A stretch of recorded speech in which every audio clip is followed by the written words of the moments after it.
मुअज़्ज़ज़ नाज़रीन, अस्सलामु अलैकुम रहमतुल्लाहि व बरकातुहू। मैं हूं आपका मेज़बान हकीम अबू हसन फ़ाज़िल तिब व जराहत। आज हम बात करेंगे चीकू के हवाले से। ये एक बड़ा उम्दा फल है। इसके फ़वाइद और नुक़सानात क्या हैं? फ़वाइद इसके बहुत सारे हैं, चूँकि इसमें विटामिन ए मौजूद है और ये आँखों की बीनाई के लिए बहुत ही उम्दा और बेहतरीन है। निज़ाम में ये बेहतरी लाता है। हर किस्म के दर्द और सोजिश को कम करने में भी मददगार साबित होता है। चीकू में पाए जाने वाले ग़ज़ाई अज़्ज़ा और ग़ज़ाई रेशे बहुत से अक़साम के कैंसर से ये महफूज रखता है। हड्डियों को मजबूती फराहम करता है, क्योंकि इसमें कैल्शियम, आयरन और फास्फोरस की इजाफ़ी मिक़दार पाई जाती है। चीकू कब्ज़ के मर्ज़ से भी निजात दिलाता है और 7 दीगर इन्फेक्शन से भी महफूज रखता है।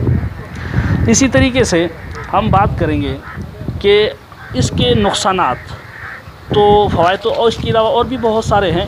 फ़वाइद में यानी कि गुर्दे और मसानी की पत्ती को ख़ारिज करने में भी ये मददगार है और गुर्दों की दीगर बीमारियों से भी ये तहफ़्फ़ुज़ फ़राहम करता है। बहरहाल इसके नुक़सानात एक ही सूरत में सामने आते हैं जब ये फल कच्चा हो। जैसे कि आपको ये सामने दरख्त में नज़र आ रहे हैं, ये फल ये कच्चा है इस सूरत में। तो कच्चा फल खाने से ये आपको नुकसान हो सकता है कि मुंह का अल्सर हो सकता है, गले में खुजली का एहसास हो सकता है, सांस लेने में दुश्वारी का सामना हो सकता है। तो मेरी गुजारिश ये है कि कच्चा फल कभी ना खाएं, कोई भी फल हो कच्चा ना खाएं।